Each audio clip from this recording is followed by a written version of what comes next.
Apocalipsis 14. Leamos los primeros 5 versículos.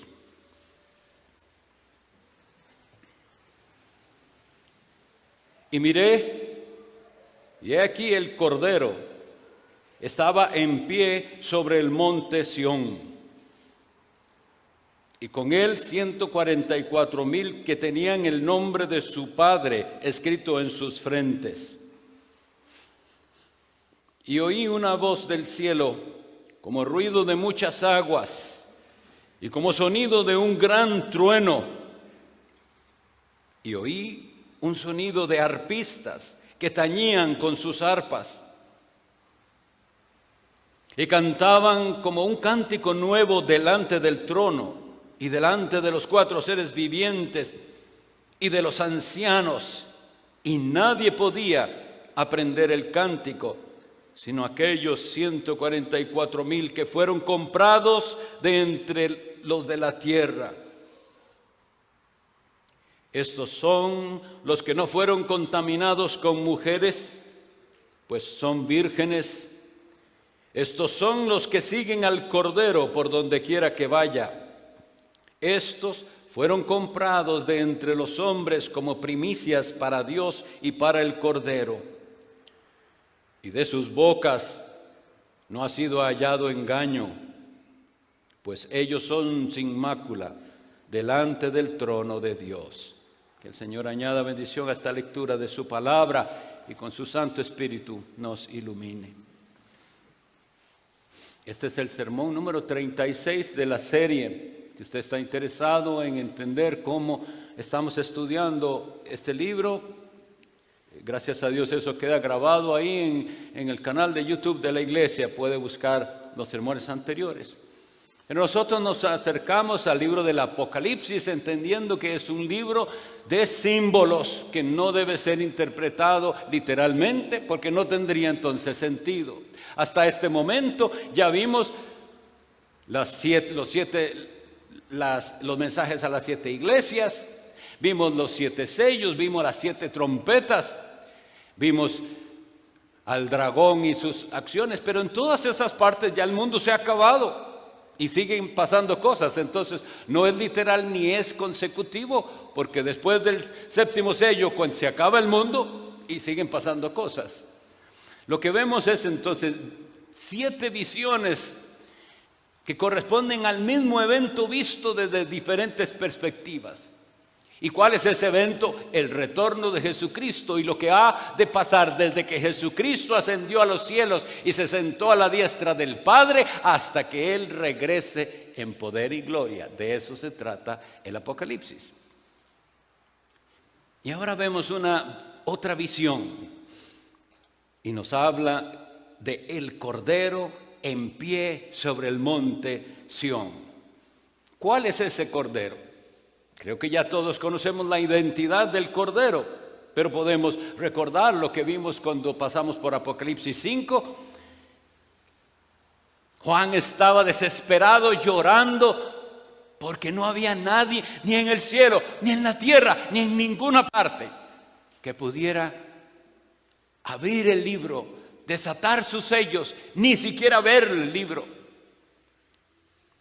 Pero uno de los ancianos le dice a Juan: no llores. Y aquí está, cuando él le dice: el león de Judá ha vencido para abrir el libro y desatar sus sellos. Entonces pero habíamos visto los símbolos como un león, y dice, y dice el versículo 6 del capítulo 5, y miré, y él se pone a mirar, y ¿qué es lo que ve? Esperaría un león, pero dice, y aquí en medio del trono y de los 4 seres vivientes y en medio de los ancianos estaba en pie un cordero, como inmolado, es decir, como degollado, que tenía 7 cuernos y 7 ojos, que son los 7 espíritus de Dios enviados por toda la tierra. ¿Queda duda de quién es este cordero? El profeta Juan el Bautista lo dijo muy claramente. Juan 1:29 dice, al día siguiente vio Juan a Jesús que venía a él y dijo, He aquí el Cordero de Dios que quita el pecado del mundo. Esa es la identidad de este Cordero que está en pie, el Hijo de Dios Salvador. Pero como les decía, la mejor manera de interpretar la Biblia, siempre con la Biblia, que las imágenes y frases de lo que nosotros vamos leyendo nos transporten a otras partes de la Biblia que nos aclaran de qué estamos hablando. Y ustedes ven que usa una frase muy interesante: un cordero estaba en pie. En el profeta Zacarías, cuando se está hablando del fin, Zacarías 14, 3 y 4, dice así: después saldrá Jehová y peleará con aquellas naciones como peleó en el día de la batalla. Y oigan, y se afirmarán sus pies en aquel día sobre el monte de los olivos que está enfrente de Jerusalén al oriente. Y el monte de los olivos se partirá por la mitad hacia el oriente y hacia el occidente.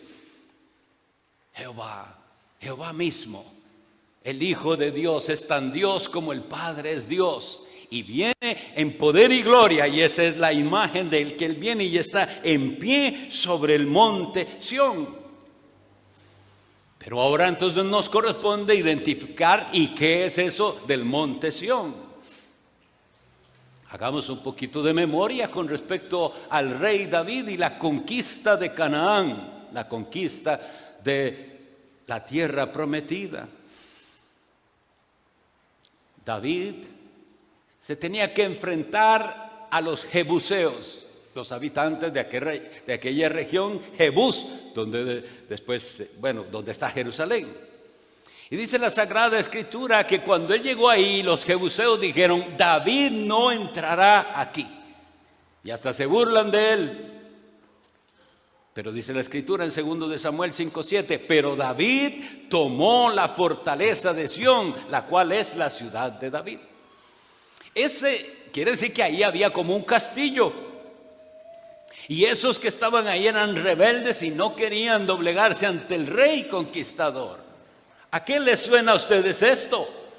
¿Tienen oídos espirituales para reconocer que ustedes y yo éramos esos rebeldes que no queríamos que el rey conquistara? Pero él viene conquistando y no pide permiso y toma la fortaleza de Sión. Eso hizo Cristo con nosotros. Entonces, esa imagen del monte Sión, ¿a qué nos lleva? A la iglesia, la ciudad de Dios. En la carta a los Hebreos, capítulo 12, los versículos 18 y 22, voy a leer para ustedes. Dice San Pablo, comparando el pacto antiguo y el pacto nuevo, dice: porque no os habéis acercado al monte que se podía tocar, y al fuego encendido, y a la oscuridad, y a las tinieblas, y a la tempestad. ¿Qué está diciendo? Ustedes no han venido al Sinaí, mas os habéis acercado al monte Sión, y a la ciudad del Dios vivo, la Jerusalén celestial, y a la compañía de muchos millares de ángeles. Entonces el Cordero está en pie en Sión, que es la iglesia. Solemos cantar el Salmo 48 que dice: grande es Jehová y digno de ser en gran manera alabado en la ciudad de nuestro Dios, en su monte santo. Pero insisto, mis amados hermanos, no es literal, no tenemos que ir a Israel. El monte de Sión es la iglesia, el pueblo de Dios. Finalmente, recordemos las palabras de Isaías en su profecía, capítulo 37, versículo 32. Porque de Jerusalén saldrá un remanente, y del monte Sión los que escapen. El celo de Jehová de los ejércitos hará esto. Importante aquí, ¿qué saldrá de Jerusalén? Un remanente. Todo el mundo dice que es cristiano. Lamentablemente, por sus frutos los conocemos y no es así. Y a veces hasta en las peores épocas, cuando los cristianos se han sentido que ya no quedamos, somos pocos los que quedamos, Dios promete lo que le prometió a Elías: yo haré que queden 7,000 que no han doblado las rodillas ante Baal, el ídolo, ni lo han besado. Y esos 7,000 obviamente y simbólicamente, como también hemos visto la numerología en Apocalipsis. Bueno, entonces ahí está lo que tenemos que entender. El Cordero, el Hijo de Dios, está en pie sobre la iglesia porque Él es el que gobierna su iglesia. Y esa iglesia son estos 144,000, porque también habíamos pasado ya por aquí la numerología, ¿verdad? 12 por 12 por 1,000. Todos estos símbolos numéricos. Habíamos visto también en capítulos anteriores que estos fueron sellados por Dios y el ángel había dicho: espérese, todavía el juicio no, hasta que terminemos de sellar a los siervos de Dios. Y ellos tienen un sello y aquí lo está explicando. ¿Cuál es ese sello? El nombre de Dios mismo escrito en sus frentes. Pero, insisto, no es físico, no se ve aquí. Sin embargo, es interesante que diga en sus frentes. Recordemos que allá pasamos por la marca de la bestia. ¿Por qué en la frente? ¿A qué señala la frente? A sus pensamientos, a su manera de pensar. Y así es como se identifica. ¿Quieres saber si alguien tiene el sello de Dios en sus frentes? Analice sus pensamientos. Porque ¿cuál es el hombre en su corazón? Así es él, eso dice Proverbios. ¿Cómo piensa usted? ¿Como el mundo tiene la marca de la bestia o piensa como el pueblo de Dios, teniendo a Dios de primero? Él es todo, porque de Él y por Él y para Él son todas las cosas. A Él sea la gloria por siempre. El que cuando lee eso siente: ese es mi Dios, para Él vivo yo. Bueno, muchos dicen ser cristianos, pero no se les ve este sello. Y sabemos que es el Espíritu Santo. Ya habíamos visto un poquito de esto. Lo voy a leer muy rápido porque ya lo vimos cuando vimos a los 144,000 sellados. Pero enfatizando que el sello es espiritual, que es el Espíritu Santo mismo. Entonces voy a leer 2 Corintios 1:21. Y el que nos confirma con vosotros es Cristo. El que nos ungió es Dios, quien también nos ha sellado y ha dado las arras del Espíritu en nuestros corazones. Efesios 1:13, y en Él creísteis también vosotros al oír la palabra de verdad del Evangelio de vuestra salvación. Y en Él también, desde que creísteis, fuisteis sellados con el Espíritu Santo de la promesa. Pero no contristéis al Espíritu Santo de Dios, con el cual estáis sellados para el día de la redención.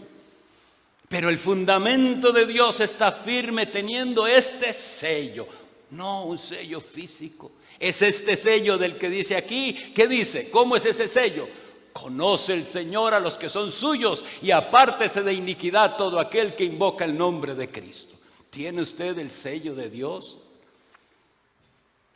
El Espíritu Santo es el sello y es el que ilumina la mente para que el creyente pueda invocar a Cristo y obtener salvación.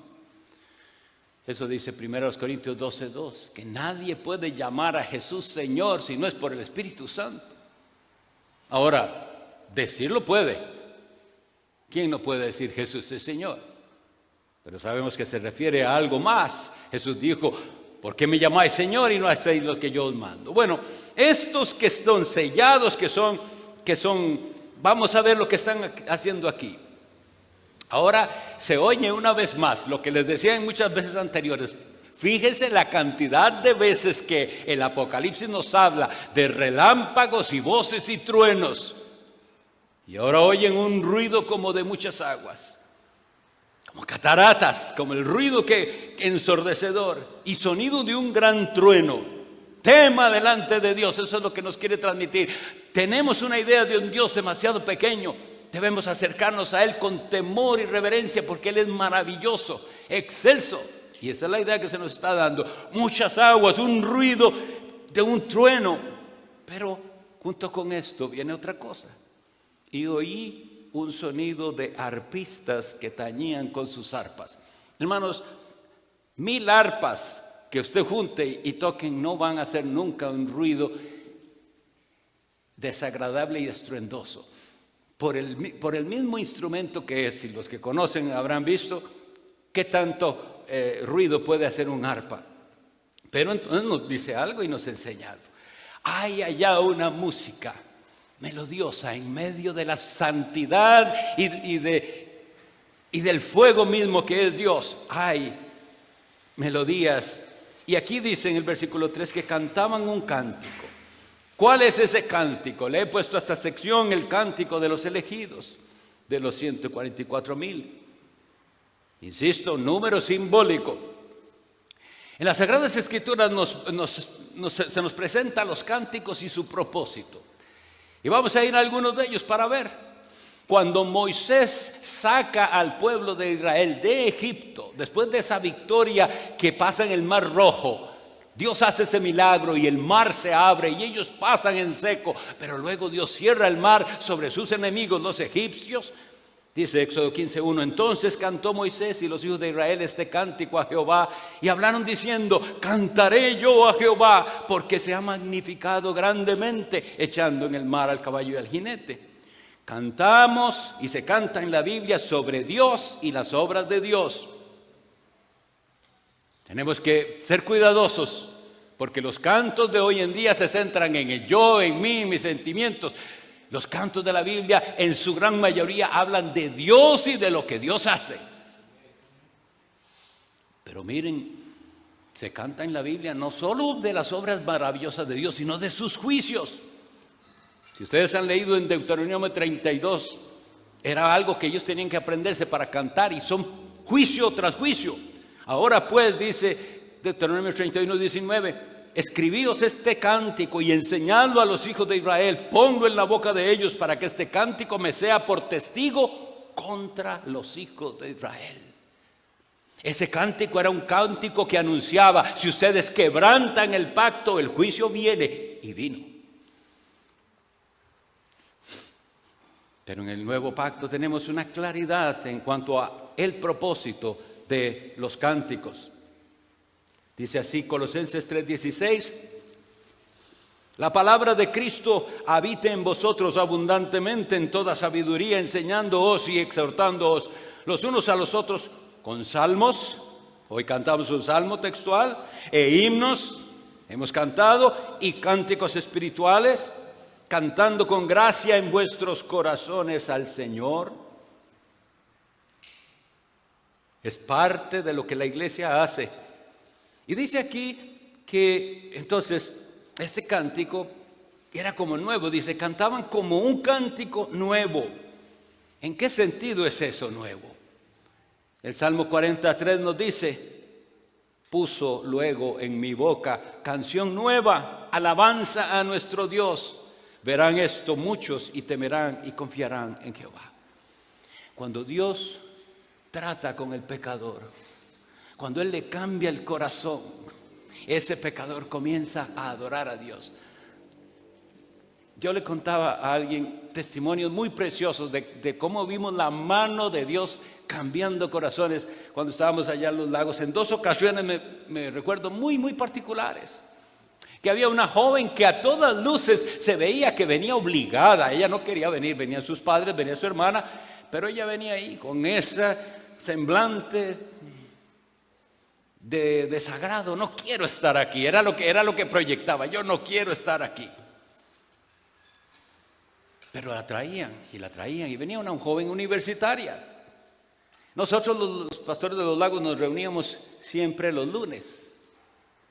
Y un lunes uno de los comentarios de los pastores fue, ¿usted vio hermano, me dan ganas de decir el nombre porque ella no le importaría, pero vio, estaba cantando, yo también la vi, dice su pastor. Y vimos a alguien que no disfrutaba del culto y que no quería cantarle al Señor, de pronto cantando. Y no solo no se quedó ahí, vimos el fruto y luego dijo, yo quiero ser bautizada. Puso en mi boca cántico nuevo, alabanza a nuestro Dios. Hay aquí quienes no conocen esto, porque no es algo que se hace obligado ni fabricado por nosotros. Es Dios que le da a usted un anhelo de cantar sobre lo que usted ha experimentado en su relación con Él. Pero cuando esto se da, miren lo interesante, como dice Éxodo 15:2. Jehová es mi fortaleza y mi cántico. Mi canción ya no se trata de Él, es Él mismo. Él es mi cántico, me ha sido por salvación. Este es mi Dios y lo glorificaré. Quiero leerlo otra vez. Jehová es mi fortaleza y mi canción, y me ha sido por salvación. Este es mi Dios y lo glorificaré. Bendito sea. Bueno, esa es una marca de los que han sido sellados por el Espíritu Santo. Y nos dice aquí una característica más de esos comprados. Dice que son comprados. Voy a ir al versículo que dice estos. Bien, voy a adelantarme un poquito porque cambié el orden ahí. Pero dice, usa una palabra, en esta versión de Reina Valera usaron la palabra comprados, en otras versiones pusieron la palabra redimidos. Es correcta ambas, pero con aclaración. La palabra griega es agorazo, y sí es comprar, pero es comprar por rescate. Es decir, alguien necesita ser rescatado y alguien paga el precio de su rescate. Usualmente pensamos en siendo nosotros redimidos o rescatados o comprados, sabemos que por la sangre de Cristo, pero decimos ¿de qué? ¿De qué nos rescató? Entonces decimos de nuestros pecados, de la condenación, de Satanás, y todo eso es cierto. Pero si prestaron atención aquí dice dos cosas diferentes. Dice que nos hemos sido redimidos de entre los de la tierra y de entre los hombres. Nosotros, mis estimados, vivimos en una tierra que está bajo maldición. Gálatas 1:4 dice, quien se dio a sí mismo por nuestros pecados para librarnos de este presente siglo malo, conforme a la voluntad de nuestro Dios y Padre. El presente siglo malo, gobernado por el pecado y por el príncipe de la potestad del aire, por el enemigo, por Satanás.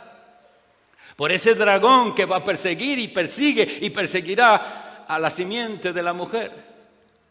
También dice que hemos sido comprados o redimidos de entre los hombres, de entre una humanidad perversa. Filipenses 2:15 nos dice que nosotros, esto es a los creyentes, para que seáis irreprensibles y sencillos, hijos de Dios sin culpa, en medio de una generación torcida y perversa, entre los cuales resplandecéis como luminares en el mundo. Si usted es de Cristo, usted ha sido comprado por esa sangre, se ha pagado el precio de su rescate, pero recuerde, no solo lo rescataron de las cadenas del pecado y del dominio del diablo, sino que usted es rescatado de esta generación torcida y perversa, de este presente siglo malo. Pero lo extraño es que hay unos que están muy a gusto en el mundo, no se sienten así, ni juzgan al mundo como un presente siglo malo, ni a esta generación como una generación perversa y torcida, sino que se han acomodado al nivel moral de la sociedad.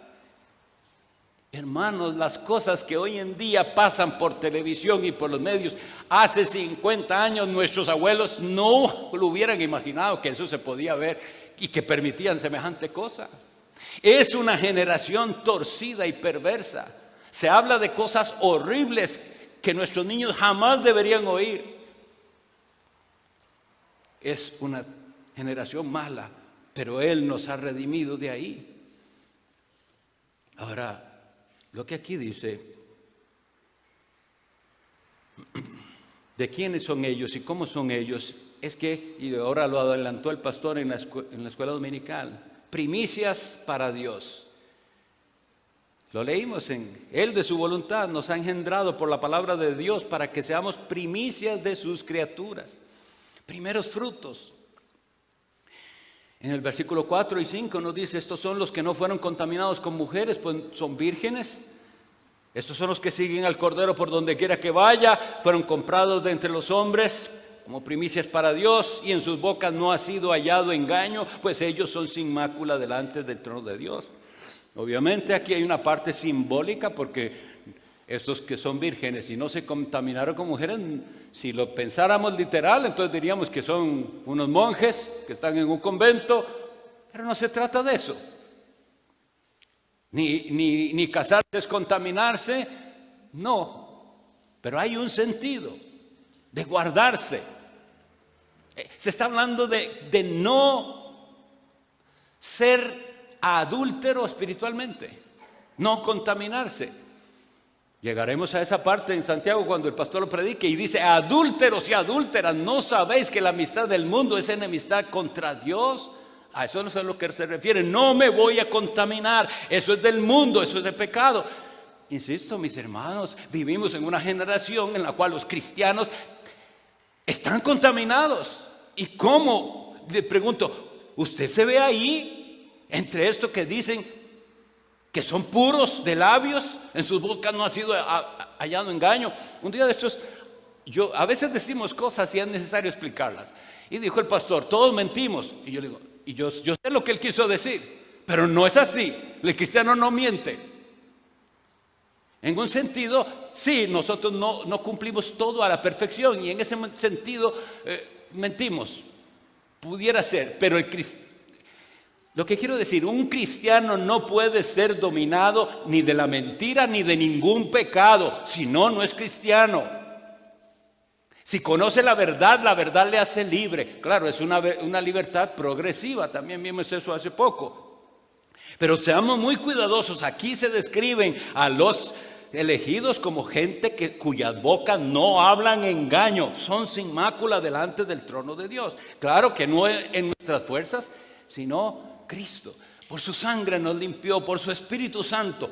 Siempre la gloria a Él, no a nosotros. Pero no aceptemos ese estándar mundano de que sí, todos pecamos. No es así. El verdadero cristiano lucha, da la batalla contra el pecado. Y eso es lo que hemos estado viendo en todo Apocalipsis. Es guerra espiritual, tenaz. El dragón y la bestia y el falso profeta contra la iglesia, pero la iglesia sigue luchando. ¿Y qué leímos en Apocalipsis 12:11? Ellos lo han vencido por medio de la sangre del Cordero y de la palabra del testimonio de ellos, y menospreciaron sus vidas hasta la muerte. ¿Entiende lo que es ser cristiano? Negarse a sí mismo. Tiene que ser un pueblo santo, con labios limpios, con una conducta limpia. Dice Isaías 26, del 1 al 3, en aquel día cantarán, estamos hablando de cántico, ¿verdad? En aquel día cantarán este cantar en la tierra de Judá. Oigan qué cantar, mis hermanos, hay que ponerle música a esto. Fuerte ciudad tenemos, salvación puso Dios por muro y antemuro. Abrid las puertas y entrará la gente justa, guardadora de verdades. Esto describe cristianos. Tú guardarás en completa paz a aquel cuyo pensamiento en ti persevera, porque en ti ha confiado. Tú guardarás en completa paz. ¿Recuerdan lo que hablábamos de la forma en que en el hebreo se hace un superlativo? Repitiendo. Esa es la palabra shalom. Y ahí dice completa paz, pero en hebreo lo que dice es shalom, shalom. Como cuando veíamos el cantar de los cantares, ¿recuerdan? Shir, shir. La canción más canción. Y esta paz es la verdadera. Y unamos esas dos cosas. Un cántico que no es como ningún otro, no es como los del mundo, no es que me gusta la melodía y que... No, tiene que ver con el corazón. Y aquí tenemos una gran advertencia, mis hermanos. Esta es mi opinión. Ustedes juzguen. ¿Ustedes creen que este estado deplorable del cristianismo de este siglo pasó como si nada y de la nada llegamos a esto? Yo les voy a decir cómo. Se metió el mundo en la iglesia a través de la música. Porque quisieron hacer del culto a Dios un espectáculo musical con banda y con cantantes y con... Eso dio fruto. La mundanalidad se metió. He conocido y he hablado con gente que Dios los sacó de ahí y que pertenecían a los tales grupos de alabanza. Qué horrible lo que pasa entre ellos. Celos y cosas así, horrible. Y todo el mundo, pero sí, eso sí, cantando lo que le gusta a la gente oír. El modelo de los cánticos debe ser tomado de la Biblia en su tema y en su énfasis. Ustedes saben que esto es tan serio que podemos hasta tener cánticos estéticamente bellos, pero sin el Espíritu Santo. Les voy a contar un poquito, hago poco esto, pero en el pasado, hace muchos años, yo cantaba para el Coro Sinfónico Nacional por algunos años, y cantamos ahí las obras más preciosas que ustedes pueden escuchar. El Aleluya de Handel, donde se canta en inglés, sí, pero dice, porque el Señor nuestro Dios Todopoderoso reina. Mire, eso se cantaba y la gente... y cantábamos el Aleluya de Cristo en el Monte de los Olivos, de Beethoven, obras preciosas de Bach y todo. Y yo tenía compañeros que decían, uy, mira, hasta que se me pone la piel de gallina, qué pieza más preciosísima. Eso es carnal. La música preciosa, la letra bíblica, y el que lo está cantando un impío. Así que no, mis hermanos, no caigamos en eso. De esto habla mucho el pastor Peter Masters, que la adoración verdadera es en espíritu y en verdad, no estética. No es que pensemos que porque se oye muy bien es adoración verdadera. En Apocalipsis vemos estas cosas que tenemos que copiar: adoración majestuosa, reverente, en temor. Como les decía, las muchas aguas, el gran trueno, pero los arpistas. Dios nos libre de eso. Es solo darle la puerta a eso y la mundanalidad se mete en la iglesia. Se metió por la música, yo se los afirmo que así fue. La música para Dios tiene que ser música reverente, que levanta el espíritu. No es simplemente, insisto, una melodía que a usted le gusta, un ritmo que a usted le gusta. Es ese cántico nuevo que como dice también uno de nuestros himnos, gloria y honor, gratitud, bendiciones. Esos los temas son de nuestras canciones. Jesucristo es nuestro líder de adoración. Él es el que nos lleva en la adoración verdadera. Hebreos 2:12 dice, hablando de Cristo, de la profecía de lo que Cristo haría, dice, anunciaré tu nombre a mis hermanos. Recuerden que somos hermanos de Cristo. Y Él dice, en medio de la congregación te alabaré.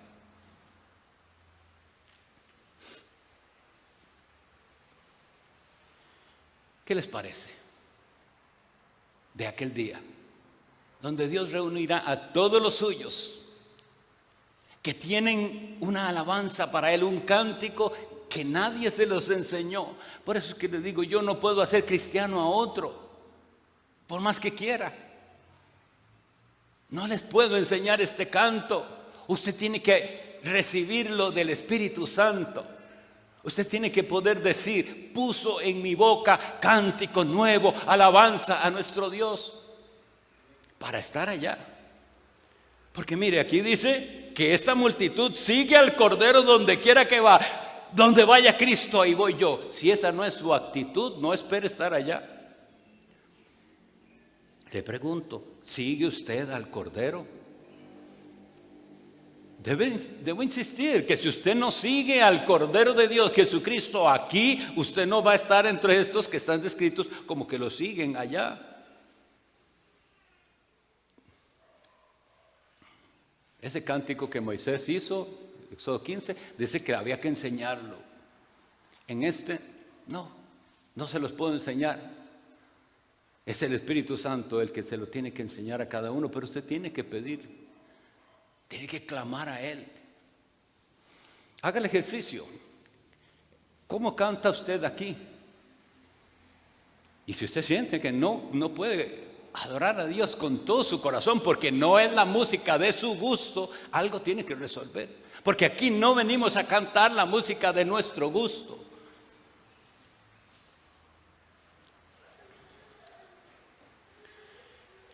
Las dos cosas son importantes: que Dios ponga un cántico nuevo y que Él nos limpie para que seamos descritos el día final así. ¡Qué maravilla! Que en nuestras bocas no fue hallado engaño. Es decir, que usted dijo, Cristo es mi Señor, y de veras era su Señor. Que usted dijo, voy a seguir a Cristo, y de veras le siguió. No un engañador que dijo, siguió a Cristo, pero después siguió su vida como quiso.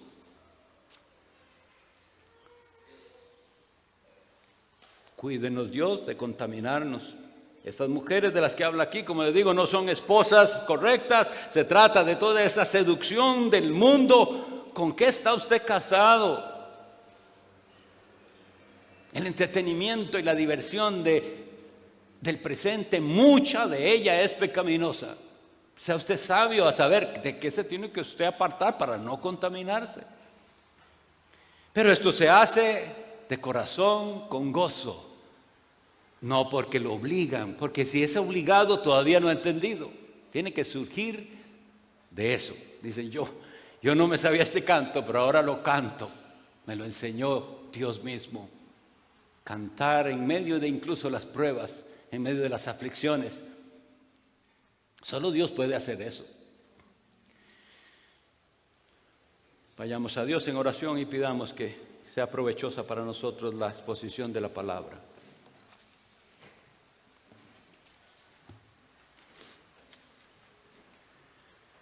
Dios Padre Todopoderoso, clamamos a ti,